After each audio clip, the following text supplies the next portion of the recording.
Olá, sou Mônica Ramos. Começa agora mais um programa Gente do Rio.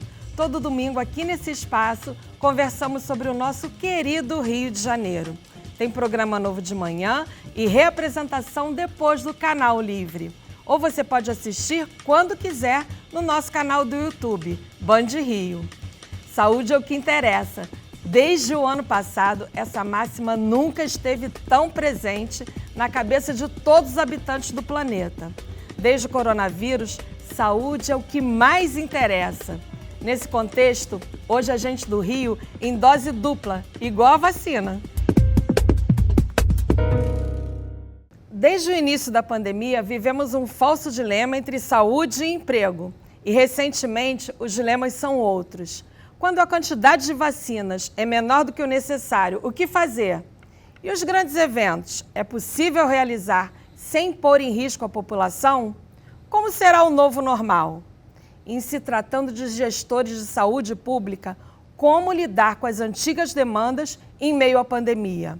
Vamos buscar estas e outras respostas com o secretário de Saúde da cidade do Rio de Janeiro, Daniel Sorães, e com o secretário estadual de Saúde, Alexandre Kiep. E ainda no programa de hoje, ele anda meio mascarado, no bom sentido, mas por trás daquela máscara tem um cara legal, que é a cara do Rio. Seja bem-vindo, Daniel Sorães, secretário municipal de saúde da cidade do Rio de Janeiro. Oi, Mônica, bom dia, é um prazer estar com você aqui. Seja bem-vindo também, secretário estadual de saúde, Alexandre Kiep.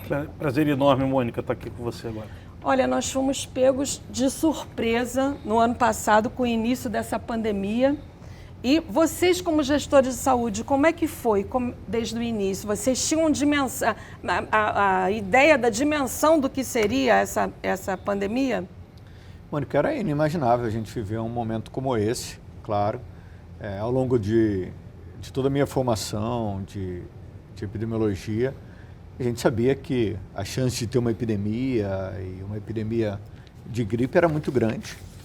Ao longo da história da humanidade, a gente viu algumas epidemias desse tipo, mas a gente nunca imaginou que ia viver uma epidemia de tão grande proporção e durante tanto tempo, né? Então, a gente tinha um sistema único de saúde que tinha muito aprendizado, que tinha uma história de construção nas outras epidemias e nas outras pandemias. E, infelizmente, nessa pandemia agora, a gente não conseguiu utilizar toda a experiência acumulada do SUS para proteger a nossa população. Então, foram momentos muito difíceis e ainda são momentos muito difíceis, muita dor nas secretarias de saúde, a gente perdeu muitas pessoas próximas, um momento ainda muito triste na cidade, mas eu acho que com a vacina a gente consegue enxergar uma luz no fim desse túnel e a gente espera ter dias melhores agora com o encerramento do inverno e com o início da primavera. E você, secretário, como é que foi? Porque no início, assim, a gente não tinha muita dimensão, né? Eu lembro que em fevereiro eu estava com uma passagem comprada para viajar para o exterior em março. E assim era Nós já vivemos algumas pandemias de importância muito grande, né? Eu lembro da pandemia do vírus da gripe, H1N1, a gripe suína. Só que esse vírus agora, ele une duas características que são características que impactam muito na vida das pessoas. Primeiro, a capacidade de transmissão.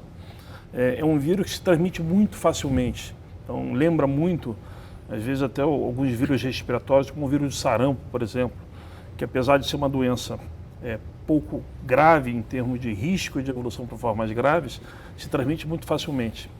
Por outro lado, o coronavírus, ele une essa característica com uma capacidade também de evolução para formas graves maior do que os outros vírus respiratórios que a gente está acostumado a lidar, como por exemplo o vírus da gripe. Então é um vírus de muito fácil transmissão e com um risco de evolução para formas graves significativa. Então essa combinação de fatores fez com que a gente vivesse dias muito ruins. A gente ainda vive um grande problema de saúde pública mundial, como o Daniel colocou, que vem sendo atenuado gradativamente por conta do avanço da vacinação. Agora, como eu falei no início, é uma pandemia que a gente tem vivido muitos dilemas, né? E agora o mais recente foi do ministro da Saúde dizendo que a escolha não deveria ser vacinar os adolescentes, deveria interromper a vacinação dos adolescentes. Essa é uma decisão correta? Foi uma orientação válida do ministro? Mônica, isso foi uma grande surpresa para todos os secretários municipais de saúde. A gente não esperava ver uma nota técnica tão absurda do Ministério da Saúde. Ao longo da história, a gente nunca viu isso. É uma comunicação errada. Na verdade, o que acontece é a falta da vacina e opções de escolha por falta de vacina. Eles acusaram a interrupção da vacinação dos adolescentes por conta de efeitos adversos, o que não é verdade. A vacina que está sendo utilizada em adolescente é aprovada pela Anvisa. A Anvisa já reforçou essa aprovação. Você falou até em uma morte, né? E é uma vacina segura, muito segura. É uma morte em investigação, que não se sabe se de fato ela foi decorrente à vacinação, e ela não corresponde aí à realidade para interromper esse tipo de vacina. Então, foi uma comunicação muito mal feita pelo Ministério da Saúde. A gente nunca viu isso na história do Ministério da Saúde. É uma coletiva totalmente infeliz, com dados mal estruturados para comunicar para a sociedade. E a gente espera que, como aconteceu várias vezes, o Ministério, de novo, volte atrás e reconheça que vacinar os adolescentes é muito importante.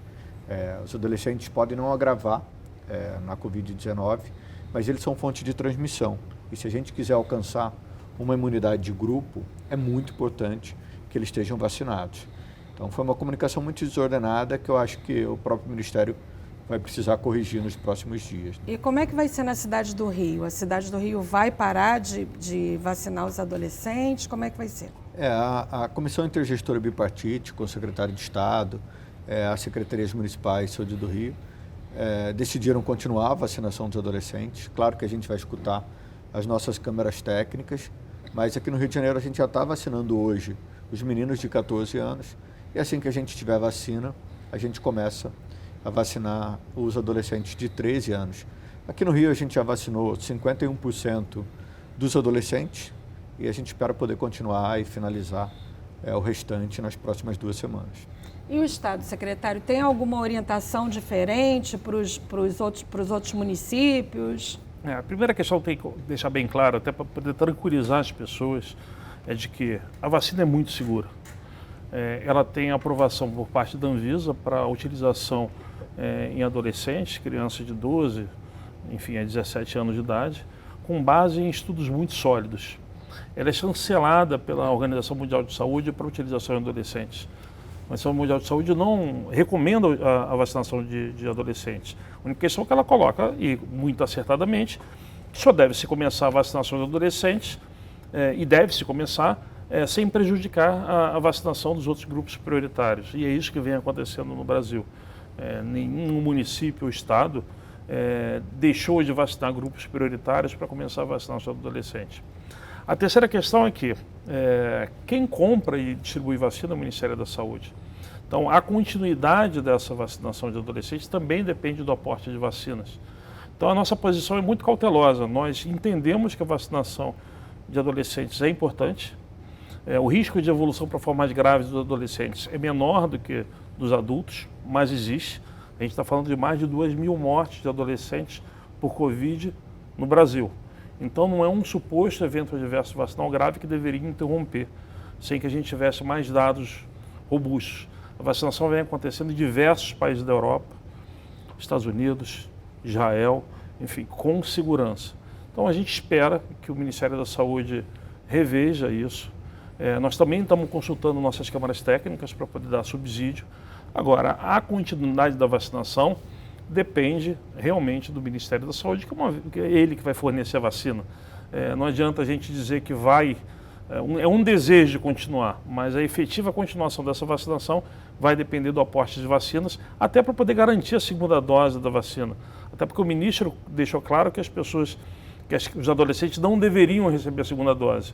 É algo que a gente espera que seja revisado pelo Ministério da Saúde, com base, inclusive, na experiência de outros países. Secretário, era inevitável que a coisa evoluísse dessa forma? Como a gente poderia ter se preparado? O que poderia ter sido feito para evitar tantas mortes, o avanço tão grande, tanta contaminação. Eu lembro que no início se recomendava que só usasse máscara quem tivesse contaminado, né? E, enfim, o que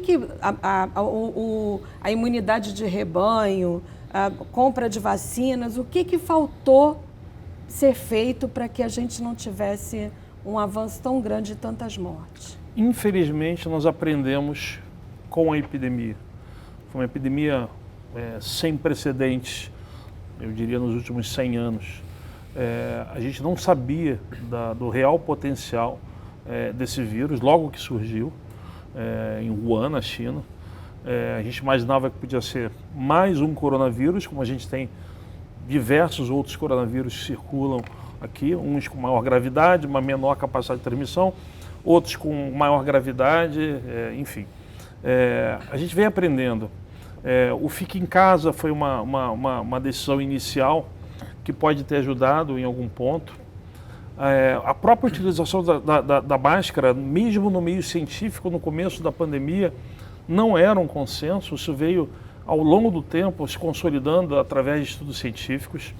A utilização de drogas experimentais, por exemplo, da mesma forma. Hoje a gente já sabe que existem algumas drogas que podem ser importantes, não para poder impedir a replicação do vírus, mas para poder cuidar de algumas complicações relacionadas ao próprio vírus. Então eu diria que a gente veio aprendendo e deixou muito claro que a gente vai ter que cada vez mais no país estruturar o Sistema Único de Saúde, organizar para que a gente tenha cada vez mais, não uma coordenação única de uma pandemia, mas um órgão que consiga agregar estados e municípios, e isso não tem dúvida que tem que ser o Ministério da Saúde, que vai ter que se organizar para melhor estruturar uma resposta a uma próxima pandemia que certamente a gente vai ter no futuro. Então, eu não acho que não é o momento de apontar erros, agora é o momento da gente avaliar com muito cuidado no que a gente errou, para que no futuro a gente consiga evitar as mortes que, de certa forma, por falta de um aprendizado prévio, a gente não conseguiu evitar nessa pandemia. Vou complementar um pouquinho a fala do Kepp. A gente trabalhou junto em várias pandemias, na H1N1, na pandemia dengue, chikungunya, zika. E uma das coisas mais importantes do Sistema Único de Saúde é que a gente tinha um sentimento de unidade entre os entes federados, Estado, município, o governo federal sempre assumindo a liderança, ajudando nas diretrizes. A gente tinha, na epidemia de H1N1, o Ministério definiu que só ele ia comprar o Tamiflu. Ele comprou o Tamiflu com um preço muito menor do que os estados e municípios e distribuiu para todo mundo de maneira igual, necessária. A gente tinha a rede federal fazendo alta complexidade, nunca se pensou em montar tendas ou barracas ou hospitais de campanha para alta complexidade, e sempre se utilizou as experiências acumuladas nas outras pandemias para minimizar os problemas ou reduzir os efeitos da pandemia sobre a população. Nessa pandemia a gente não fez isso, a gente ignorou todo o nosso conhecimento acumulado, toda a história do Sistema Único de Saúde, e por uma série de decisões equivocadas trouxeram a gente a uma crise sanitária tão grave como a gente está vivendo. Secretário, o senhor vai lançar um painel que vai controlar as variantes do vírus? Como vai ser isso? É um aspecto fundamental nessa pandemia, eu acho que isso é um legado que vai ficar, é a transparência das informações. Você pegar hoje o painel da Prefeitura, o painel do Governo do Estado, são painéis em relação ao coronavírus que colocam praticamente todas as informações.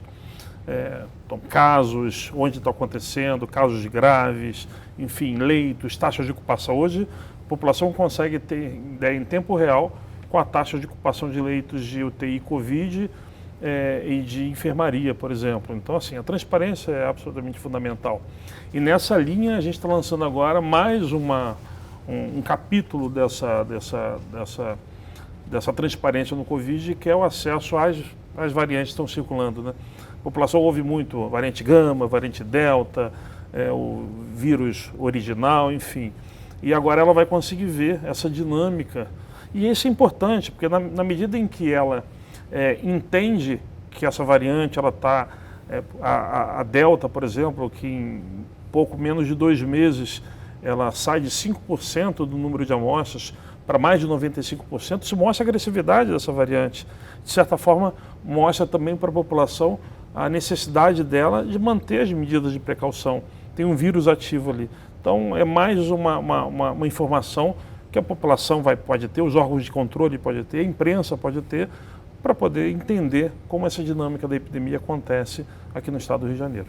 Secretário, o senhor acha que tem algum tipo de negação da população? Por que tanta gente sem máscara, tantas festas, tantos bares, como a gente tem visto que certamente esses fatores colaboraram para essa transmissão tão rápida quanto o secretário Chiep falou, né? Mônica, é um momento muito difícil, né? A população, no começo, ficou muito assustada com medidas restritivas que a gente nunca viu. E cada um tem um momento, né? Tem aquelas pessoas que ainda estão em luto, outras pessoas que estão se recuperando porque adoeceram gravemente para a Covid. Algumas pessoas desesperadas para fazer uma atividade, sair de casa, voltar a fazer exercício. Eu vi no Maracanã muitas pessoas assim chorando de felicidade, de poder voltar a ir a um estádio e coisa. E cada um tem um jeito dessa reação. Eu sempre tomei muito cuidado aí durante toda essa pandemia de não colocar o dedo na cara do outro e sempre tentar compreender o momento de cada um. Então, é muito difícil para todos cumprir as medidas restritivas. E a gente sempre vem falando, olha, quando você cumpre uma medida restritiva, você protege a sua vida e protege a vida das outras pessoas que estão à sua volta.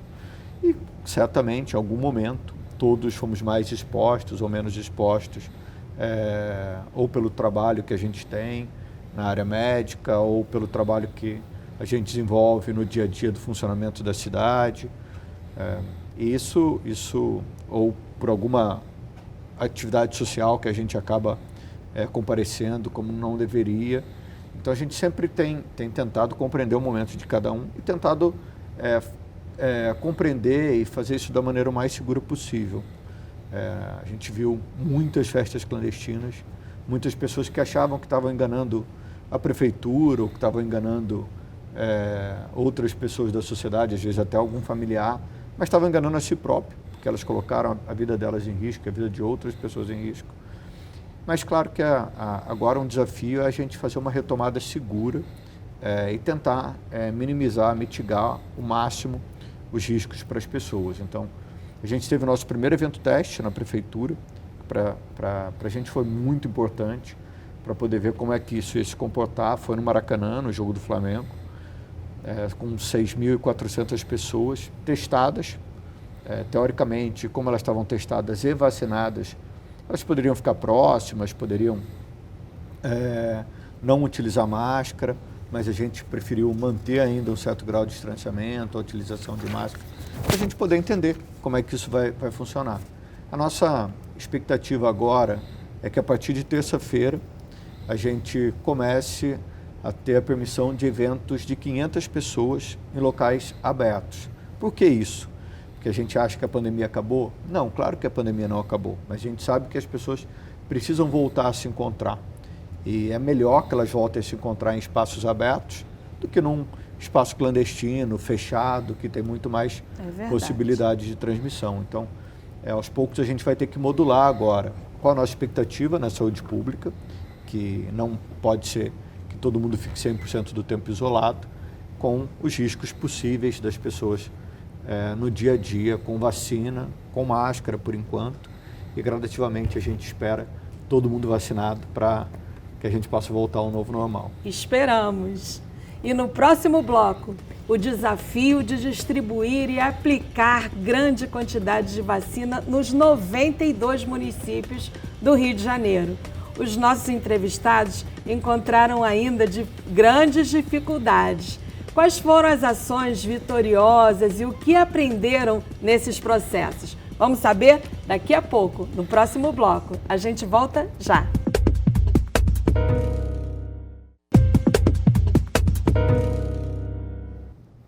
Estamos de volta com Gente do Rio. Hoje conversando com o secretário municipal de saúde, Daniel Sorães, e com o secretário estadual de saúde, Alexandre Chiep.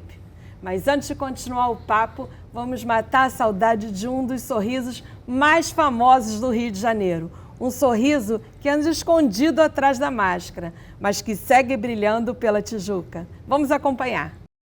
Há 23 anos, as ruas da Tijuca ganharam o sorriso mais famoso do Rio de Janeiro. Por onde passa, o gari Renato Sorriso leva alegria à vizinhança com seu trabalho, carisma e muito samba no pé. Engraçado que eu nunca fiz nada, nunca fiz plano para trabalhar na Colube, porque eu não tinha estudo, não tinha conhecimento, não sabia o que era Colube. Para mim, a Colube era limpar, tá bom, acabou. E eu tinha uma frase que as pessoas usam que para mim é ridícula: se eu não sujar, o lixeiro não ganha dinheiro. Lixeiro é quem suja, gari é o que limpa. É uma caixinha mágica trabalhar na Colube. Nós pegamos um espaço sujo, as pessoas não respeitam, a Colube com sua mão de obra trabalha com investimento e qualidade, dando aprendizagem para o homem, para o funcionário, e daqui a pouco a rua fica limpa. Gari há 26 anos, Sorriso limpa a Praça dos Cavalinhos há 23. Dona Suzy chegou no bairro há 2 décadas e conta que não tem quem não goste do Sorriso. Respeitador, todo mundo gosta dele. Todo mundo para o carro e fala: oi, Sorriso, oi, Sorriso.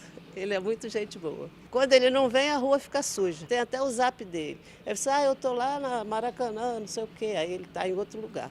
A prefeitura às vezes troca, né? Aos 57 anos, Sorriso foi descoberto em um programa de televisão após ser pego sambando no horário de trabalho com a vassoura na mão, mas o apelido veio após uma conferência em São Paulo. Comecei a falar, como eu sou um pouco gago, comecei a sorrir, comecei a falar, comecei a sorrir, acabou o assunto, eu fiquei sorrindo.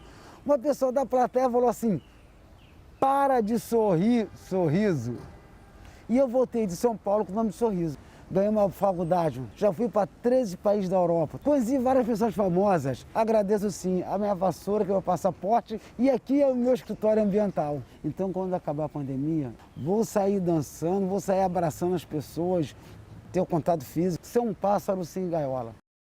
Um cara que é gente do Rio, né? E falando em gente do Rio, eu quero homenagear a Cristina Candonga, que faleceu essa semana, filha do grande Candonga, precursor dos desfiles das escolas de samba. Nossos sentimentos à família e a toda a comunidade do samba.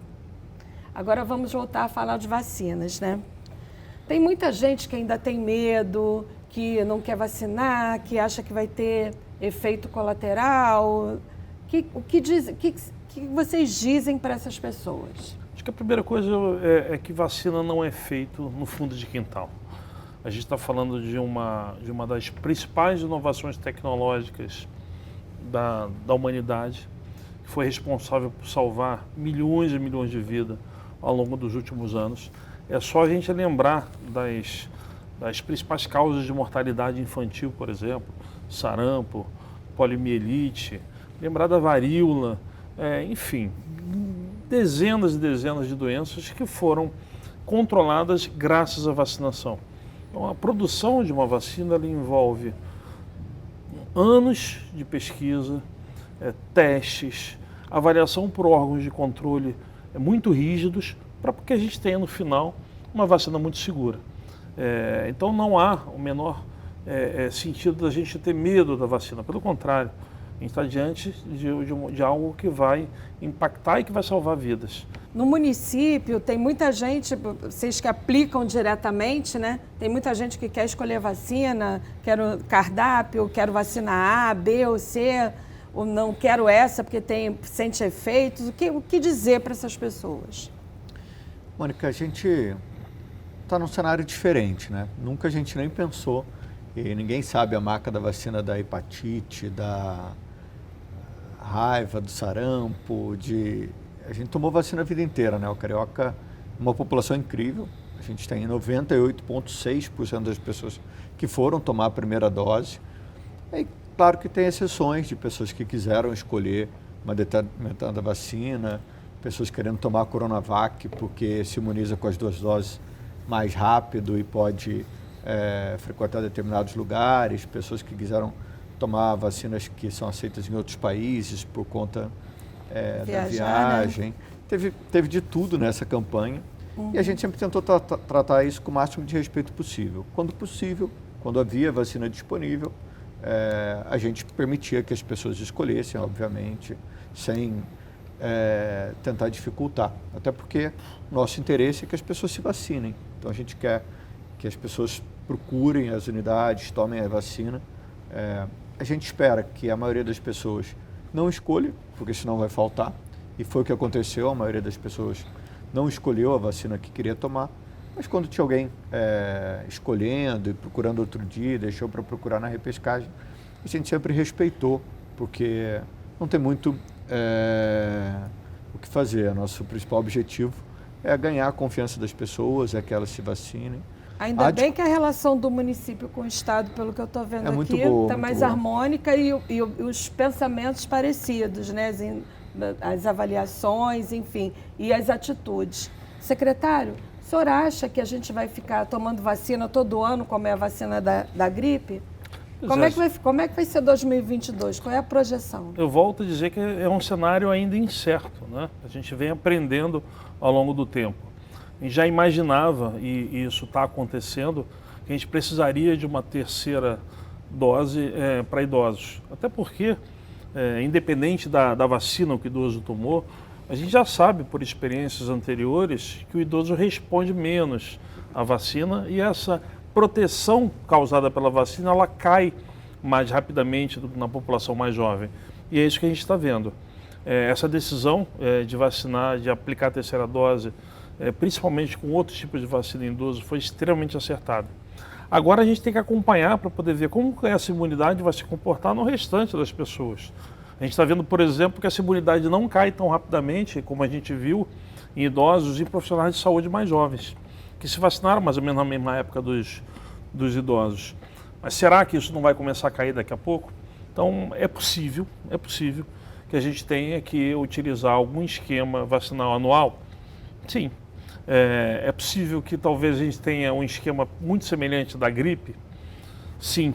É possível que essas variantes daqui a pouco se tornem vírus um pouco mais diferentes, que precisam de uma vacina um pouco diferente, como a gente tem com a gripe hoje, que a vacina tem que ser atualizada todo ano? Sim, também é possível. Mas hoje não é possível afirmar isso.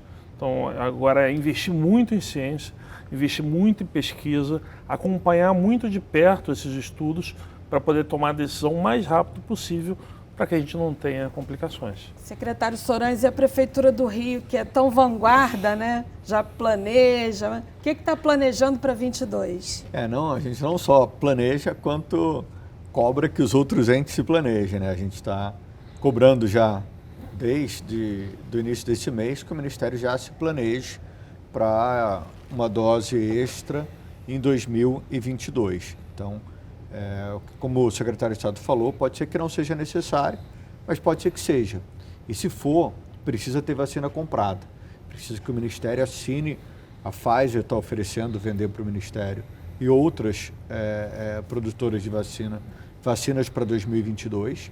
E é muito importante que a gente esteja com os contratos assinados, porque se for necessário, essas vacinas precisam estar de maneira oportuna para a vida das pessoas. Então, a gente tem insistido muito com o Ministério da Saúde, nas câmaras técnicas, com o Conselho de Secretários de Saúde, que, se for necessário, é importante que tenha a vacina disponível para 2022.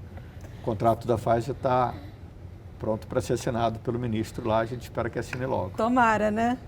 E que responda os e-mails. Secretário Kiep, a crise do coronavírus não foi só uma crise sanitária, foi uma crise social e financeira também. Como as secretarias do Estado se prepararam e estão caminhando para ajudar essas pessoas mais afetadas, mais carentes? Pois é, a gente tem duas questões. A gente ainda tem uma crise do coronavírus para frente, que a gente está tentando entender ainda, que é a síndrome pós-Covid. A gente, infelizmente, tem muitas pessoas ainda que sofrem pelas sequelas do coronavírus, mesmo depois de curada daquela fase aguda, ainda mantém complicações relacionadas ao Covid. E tem outra dimensão dessa pandemia, que é a dimensão social e econômica, né? A gente viu os indicadores sociais sofrer impacto A gente viu o impacto que essa pandemia teve também nos indicadores de saúde relacionado a outros agravos. Então, é claro, quando a gente vê, por exemplo, uma queda da vacinação, por exemplo, para os outros agravos, isso é uma preocupação muito grande. Então, a gente tem doenças imunopreveníveis que a gente tem que garantir essa cobertura. Quando a gente vê, por exemplo, o câncer, por exemplo, uma diminuição da oferta de cirurgias que impactam, por exemplo, em doenças graves como o câncer, e as questões econômicas e sociais que são fundamentais. Então, agora é o momento da gente se debruçar sobre isso. O legado da pandemia pode ser um legado de aprendizado, mas existe um legado social e econômico que a gente vai precisar lidar agora em apoio àquelas pessoas que perderam seus empregos, que sofrem questões sociais graves, que estão muito diretamente relacionadas à pandemia. O Estado do Rio de Janeiro ele vem enfrentando agora uma melhora muito grande dos indicadores econômicos, e isso certamente vai ajudar a contribuir para mitigar esses problemas relacionados à pandemia. E na cidade do Rio de Janeiro teve até um auxílio financeiro, né, que a prefeitura concedeu, né? Mônica, queria já aproveitar aqui e agradecer ao secretário de Estado e principalmente ao governador Cláudio Castro, que se comprometeu a colocar mais recursos no ano que vem para o sistema de regulação, para ampliar o acesso das pessoas a procedimentos eletivos na fila da regulação. O prefeito também reservou mais de R$1 bilhão do orçamento para zerar a fila do sistema de regulação. Hoje, só na cidade do Rio de Janeiro, a gente tem 240 mil pessoas esperando um procedimento. Isso se agravou na pandemia. As pessoas que tinham doenças crônicas, não, como o secretário de Estado falou, não conseguiram cuidar adequadamente dessas doenças. A rede hospitalar federal, estadual e também municipal ficaram muito fragilizadas nesse período. Isso que eu ia perguntar, porque foi trocar o pneu com o carro andando, né? Porque teve que atender a demanda do coronavírus, mas até quando teve o lockdown, ou não chegou a ser lockdown, mas as demandas diminuíram. Mas agora, quando abriu, voltou tudo, né? Os baleados, os acidentados. E como é que é lidar, como é que foi administrar isso tudo, e está sendo, né? Algumas doenças que apareciam muito durante o período da pandemia perderam um pouco o foco. Então, as cirurgias que podiam esperar, as pessoas adiaram. Só que agora elas precisam fazer e estão em situações muito mais graves. Mas a rede sofreu muito. O Hospital Geral de Bom Sucesso pegou fogo e até hoje não voltou a funcionar. Voltou a funcionar só uma pequena parte. Redes importantes da rede federal, muitas pessoas se aposentaram, os servidores mais velhos se aposentaram nesse momento da pandemia, eles não tinham condição de ir para o front, acabaram se aposentando. Então, agora o desafio é reconstruir isso. Para isso precisa de recurso, e o governador Cláudio Castro e o prefeito Eduardo Paes estão muito empenhados que não falte recurso na saúde, e agora a gente precisa ter capacidade de execução.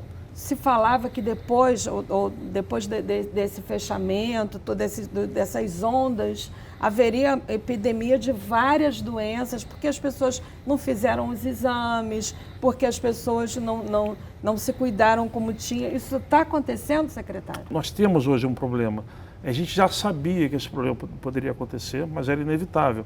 Não tinha como, por exemplo, fazer cirurgias eletivas em grande volume num período de pandemia, até porque você poderia colocar em risco essas pessoas. Mas agora a gente tem que dar conta dessa fila, dessas consequências. Vai ter um mutirão de cirurgias eletivas? Eu não diria que é um mutirão, a gente tem que agora aumentar de forma significativa a oferta de cirurgias. A gente precisa muito do apoio da rede federal, a gente precisa muito colocar as unidades estaduais e municipais operando, funcionando na sua capacidade máxima. É muito provável que a gente precise aportar recursos também para contratar serviços em entes privados, filantrópicos, para poder ajudar dar conta dessa fila. Agora, investir recursos financeiros e energia para poder dar conta dessa segunda epidemia que é a epidemia das doenças crônicas que precisam agora ser muito bem tratadas. O senhor falou na Baixada Fluminense, né? O governo do estado construiu um hospital modular lá, um hospital enorme, acho que 300 leitos, né? E parece que não está funcionando a pleno vapor. Quando é que vai ficar funcionando? O que vai ser feito lá? Ou vai ser mais uma obra? Foram 50 milhões, né? Ele é um hospital com capacidade para 300 leitos. Hoje ele está funcionando com 170 leitos, porque é um hospital de Covid.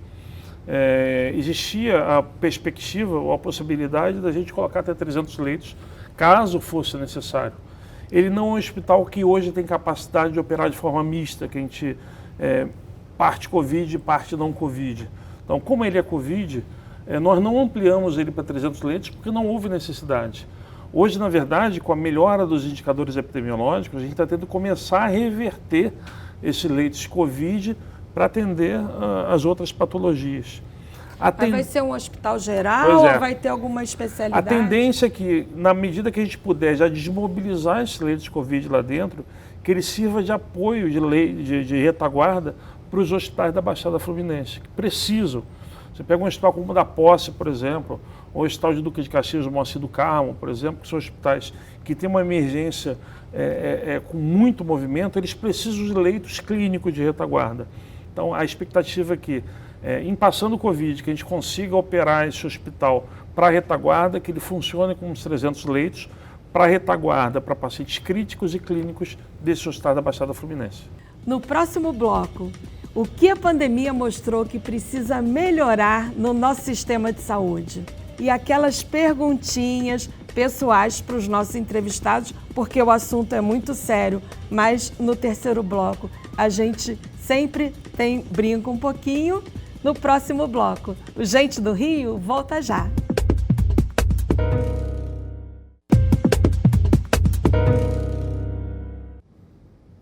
Estamos de volta com o Gente do Rio. Hoje conversando com o secretário municipal de saúde, Daniel Sorange, e com o secretário estadual de saúde, Alexandre Kiep.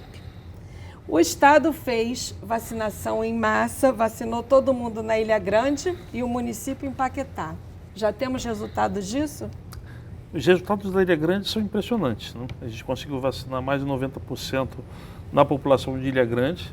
Obviamente que nesse bolo acabou que vários turistas aqui do Rio de Janeiro também foram vacinados, mas a população nativa de Ilha Grande foi vacinada em massa.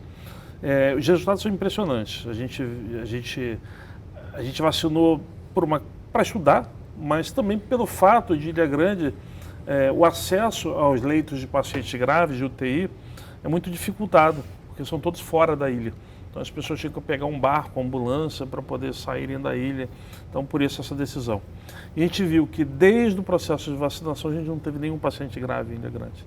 Então isso mostra o sucesso da vacinação, a eficácia da vacinação e a segurança, porque também nós não tivemos eventos adversos vacinais graves relativos a essa campanha em Ilha Grande. Então eu diria que todo esse processo foi um grande sucesso. E Paquetá, carnaval, vamos ter carnaval lá? Queremos muito, né?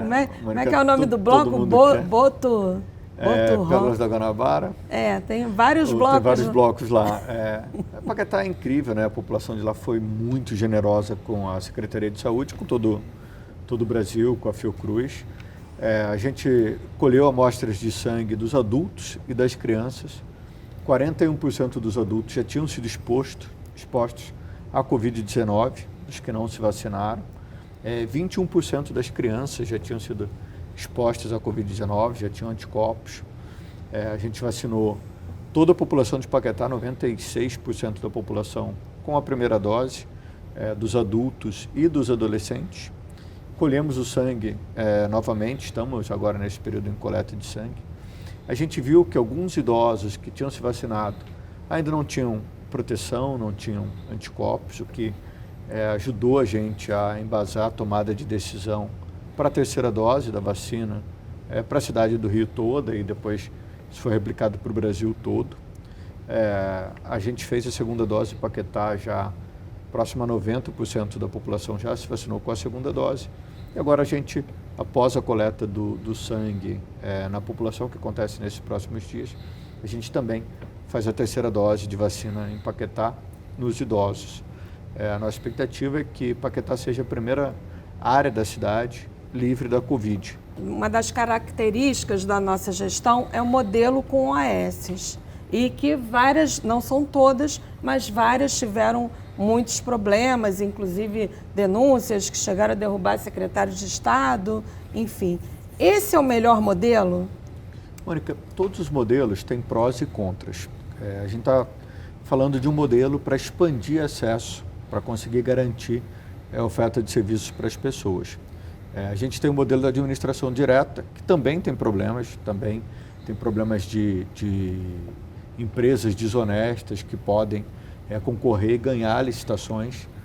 Em organizações sociais o mesmo pode acontecer, mas o ideal de todo o sistema de saúde é que a gente tenha vários tipos de modelo para conseguir ofertar saúde para a população.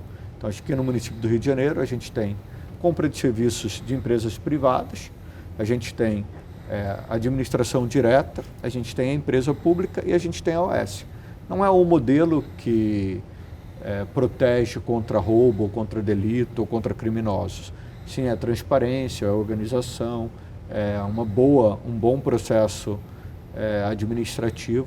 E é assim que a gente vem conduzindo. Então, a gente espera continuar ampliando acesso com vários modelos de diferentes maneiras para que a população, ao fim, tenha a oferta daquele serviço. O modelo de OAS na cidade do Rio, ele permitiu ampliação do saúde da família, permitiu ampliação de assistência hospitalar em vários hospitais. A gente tinha maternidades de excelência com organizações sociais, mas infelizmente a gente viu cenas de bandidos, de pessoas criminosas que tentaram ganhar dinheiro na saúde pública.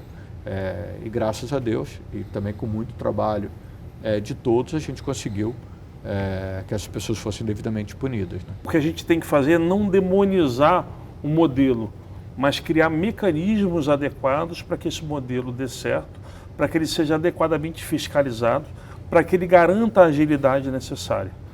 O Rio de Janeiro tem uma lei que a gente tem que acabar com a OAS até 2023, no estado do Rio de Janeiro, na administração estadual. E a gente urgentemente tem que definir qual é o modelo adequado para substituir a organização social, que funciona de forma adequada em diversos outros locais. Você pega locais como a Bahia, por exemplo, como São Paulo, como Santa Catarina, são locais em que o modelo de organização social funciona.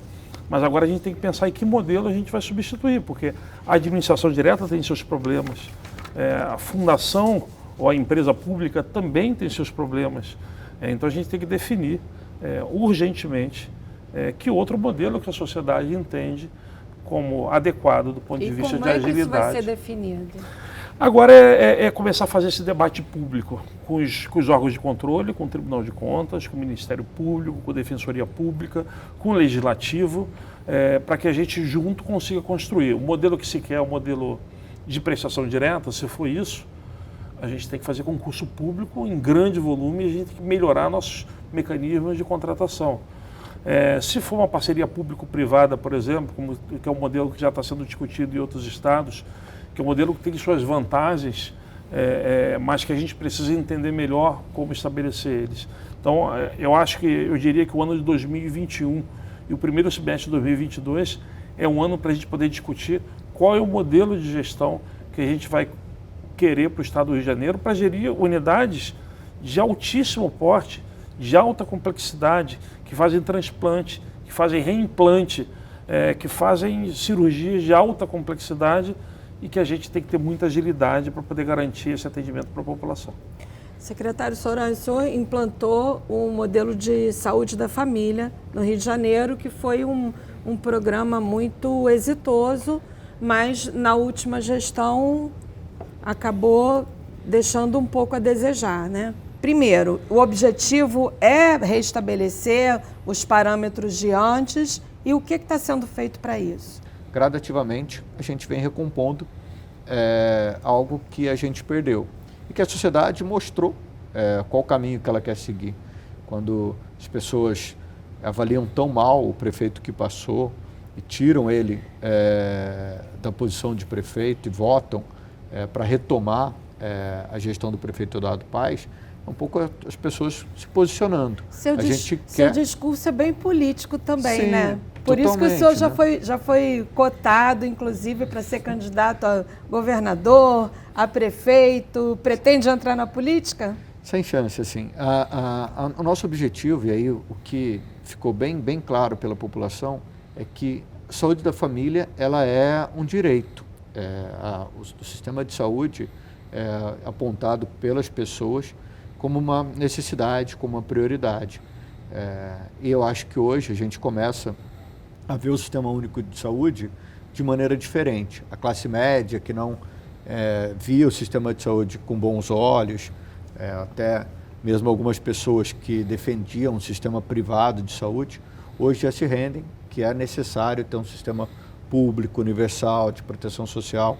Então, as clínicas de família são um grande foco, de novo, dessa próxima gestão, a gente recompor as equipes da família, é isso que a gente vem fazendo, além da pandemia, nesses primeiros dias. Também é muito importante a gente pensar como a gente vai dar estabilidade para esse modelo para o futuro.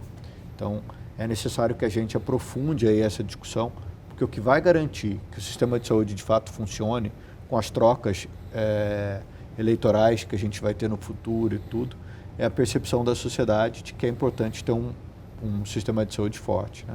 A gente tem muitas unidades de saúde em áreas de tráfico e milícia, né? Que é um grande problema, principalmente na cidade do Rio de Janeiro e Baixada Fluminense. Como prestar um bom atendimento à população nesse cenário? A gente, obviamente que a violência pública é um problema sob todos os aspectos, inclusive para a saúde. O que tem que se fazer, mas é uma realidade, não tem jeito. Na medida que a gente avança nas políticas de segurança pública, a gente vai ter uma melhora desse cenário, mas a gente não pode deixar de oferecer saúde pública por conta disso. Nós conseguimos, de certa forma, funcionar, que as nossas unidades funcionem de forma adequada. São poucos os problemas que a gente tem maiores por conta da violência pública. Por incrível que pareça, a saúde, de certa forma, ela é respeitada porque ela é vista como um bem comum. Então, nós não sofremos isso no nosso dia a dia. A saúde sofre por conta da violência de uma forma geral, seja ela a violência por parte do tráfico, ou de milícias, ou a violência no trânsito, com as consequências, principalmente por conta do número de doentes que a gente tem, de baleados, de acidentados. Isso é um impacto significativo para o sistema de saúde. Mas eu não diria hoje que para as unidades estaduais, de uma forma geral, a violência seja algo que vem impedindo a gente oferecer saúde pública ou saúde hospitalar de uma forma adequada. E no município, a gente tem muito esse problema, secretário?